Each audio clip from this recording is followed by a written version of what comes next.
Everything you think you know about the American flag is incomplete. When Congress approved the flag in 1777, they never explained what most of its symbols meant. The stars weren't fixed, the design wasn't final, and even the famous Betsy Ross story lacks proof. The stripes were frozen in time, but the stars were designed to change forever. Even today, new flag designs are ready, waiting for the next chapter of America. The full story changes how you see this flag. Watch the complete documentary now on this channel.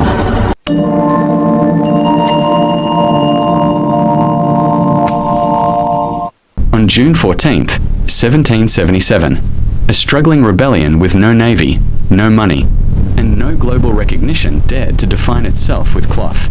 13 stars, 13 stripes, no king, no crown, just a message sewn into fabric: we exist. What most people don't realize is that the American flag was not born from unity, but from chaos, political calculation, and myth-making that still shapes America today. Before the United States had a flag, it had many. In the early years of the American Revolution, 1775 to 1776, colonial forces fought under British-derived banners, most notably the Grand Union flag, first raised on January 1, 1776, at Prospect Hill, Cambridge, Massachusetts, by General George Washington. This flag featured 13 red and white stripes, representing the colonies, but still carried the British Union Jack in the canton. The message was ambiguous: resistance, not full independence. That ambiguity ended with the Declaration of Independence, adopted on July 4, 1776, in Philadelphia. Independence demanded a new symbol, one that visually erased royal authority. On June 14, 1777, the Second Continental Congress passed the Flag Resolution. The exact wording was brief but revolutionary. Resolved that the flag of the United States be 13 stripes, alternate red and white, that the Union be 13 stars, white in a blue field, representing a new constellation. No explanation of star arrangement, no guidance on shades of color, no dimensions, just symbolism, the meaning behind the elements. 13 stripes represented the original 13 colonies: New Hampshire, Massachusetts, Rhode Island, Connecticut, New York, New Jersey, Pennsylvania, Delaware, Maryland, Virginia, North Carolina, South Carolina, and Georgia. The stripes emphasized unity through struggle. Red, interpreted by later tradition as valor and sacrifice. Red was also a common military color in the 18th century, bold, visible, and defiant. White, associated with purity and ideals, but also practical. Undyed linen was cheaper and more available. Blue symbolized vigilance and perseverance. Blue dyes were expensive, signaling seriousness and permanence. Stars, chosen instead of crowns or shields. In European heraldry, stars symbolized divine guidance and destiny. The phrase "a new constellation" deliberately suggested the birth of a nation never before seen in history. The Betsy Ross question. Popular culture credits Betsy Ross, a Philadelphia upholsterer, with sewing the first American flag after a 1776 visit from George Washington, Robert Morris, and George Ross. However, no contemporary documents confirm this. The story first appeared in 1870, nearly a century later, told by her grandson, William J. Canby. Historians classify it as unproven but influential. A national myth reinforcing civilian patriotism. By 1777, the American flag was less a finished design than a declaration of intent. Its meaning would evolve, but its purpose was clear: to be seen, to be recognized, and to endure. The American flag looks orderly today, but in its early decades, it was anything but between 1777 and 1818. There was no official star pattern, no standardized proportions, and no single correct version. What existed instead was a living political document, stitched differently depending on who made it, where it flew, and what message the young nation wanted to send. No rules for the stars, The flag resolution of June 14, 1777, specified only that there be 13 stars on a blue field. It did not define how many points each star should have, how the stars should be arranged, or how large the canton should be. As a result, early flags displayed circles, rows, staggered patterns, and even starburst designs. Surviving examples from the late 18th century, now held in institutions like the Smithsonian National Museum of American History and the Museum of the American Revolution, Philadelphia, show remarkable variation. The most famous arrangement, the Circle of 13 Stars, is often called the Betsy Ross pattern, but there is no evidence it was official or universal. Its deeper meaning, however, is clear. A circle has no beginning and no end, visually asserting that no colony was superior to another. In a fragile republic terrified of internal collapse, symbolism mattered. Why 5-point stars? Stars in European heraldry often had 6 or 8 points, but American flags overwhelmingly adopted the 5-point star. Practicality likely played a role. According to period sewing techniques, a 5-point star could be cut from folded fabric with a single snip, making it efficient for mass production in wartime. Politically, the choice was subtle but powerful. The 5-point star was less associated with monarchy and more aligned with enlightenment, imagery, reason, progress, and human agency. This aligned with the ideals promoted by figures like Thomas Jefferson and Benjamin Franklin, who were deeply influenced by Enlightenment philosophy. The problem of growth. As new states joined the Union, Vermont, 1791, and Kentucky, 1792, Congress faced a dilemma. How should the flag evolve? In 1795, Congress passed a new Flag Act, increasing both the stars and stripes to 15. This produced the only U.S. flag ever to have more than 13 stripes. The consequences were immediate and unintended. The design became cluttered, harder to reproduce, and symbolically confusing. Worse, as more states prepared for admission, it became obvious that endlessly adding stripes would destroy the flag's visual identity. Yet this flawed 15-star, 15-stripe flag would become immortal. On September 14, 1814, during the Battle of Baltimore in the War of 1812, lawyer Francis Scott Key watched this oversized flag flying over Fort McHenry, Maryland, after a brutal British bombardment. That sight inspired the poem Defense of Fort McHenry, later set to music as the Star-Spangled Banner. By accident, the most famous moment in the flag's history occurred under a design Congress would soon abandon.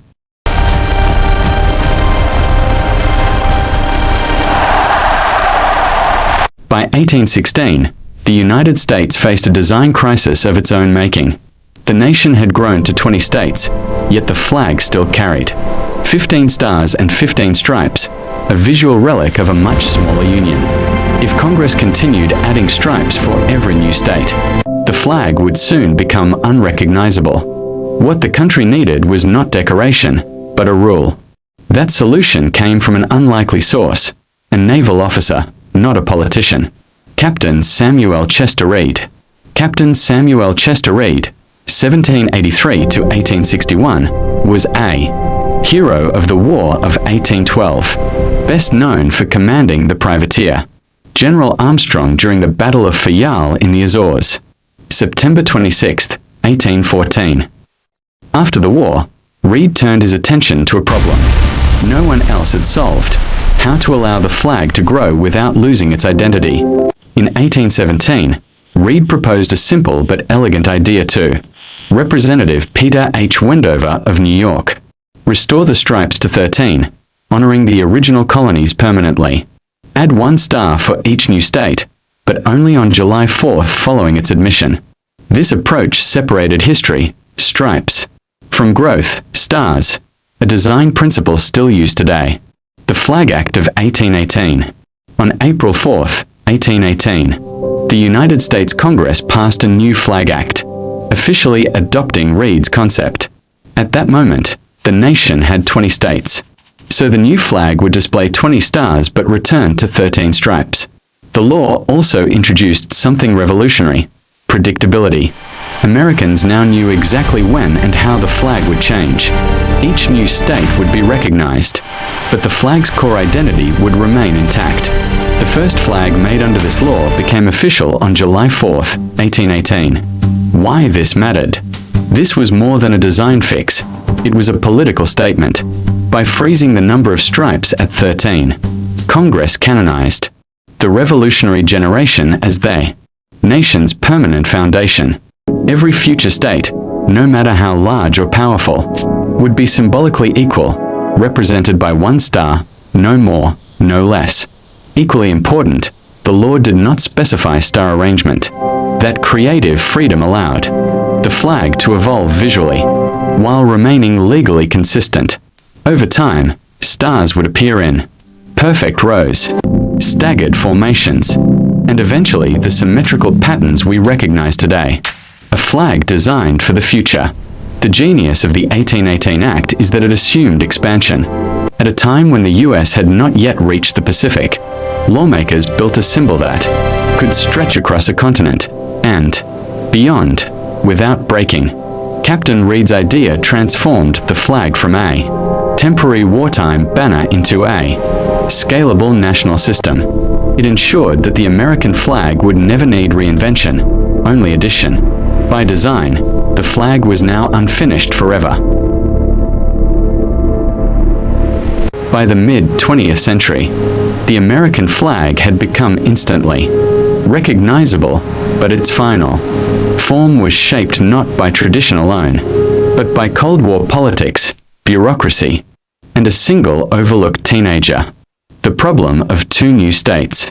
In 1959, the United States admitted Alaska, January 3, 1959, and Hawaii, August 21, 1959. For the first time since the 19th century, the country faced the possibility of adding two stars at once.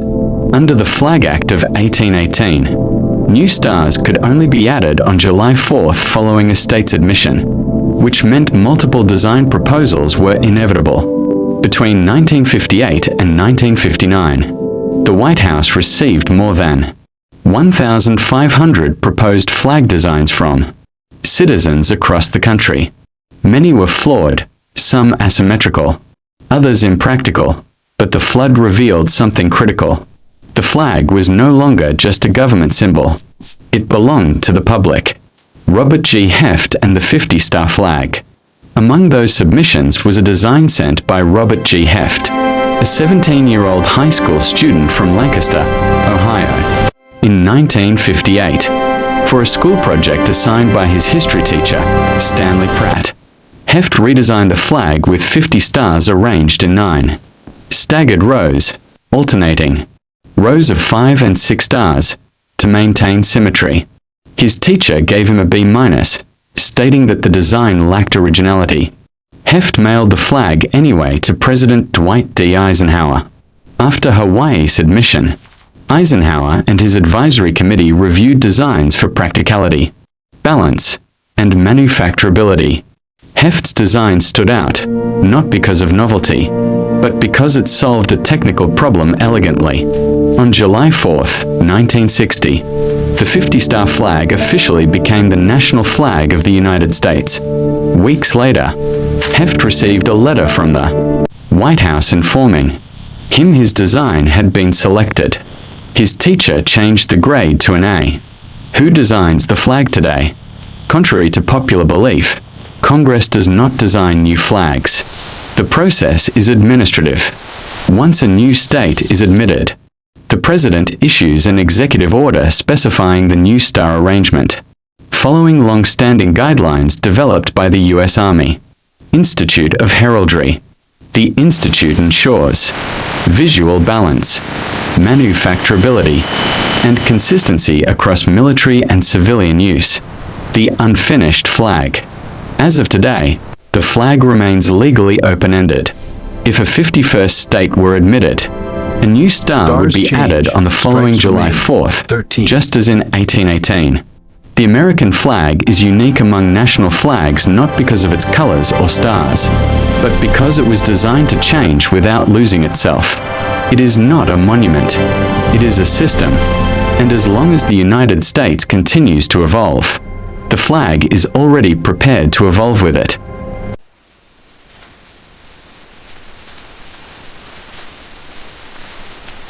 By the time the American flag reached its modern form, it had accumulated something more powerful than fabric and design: myth.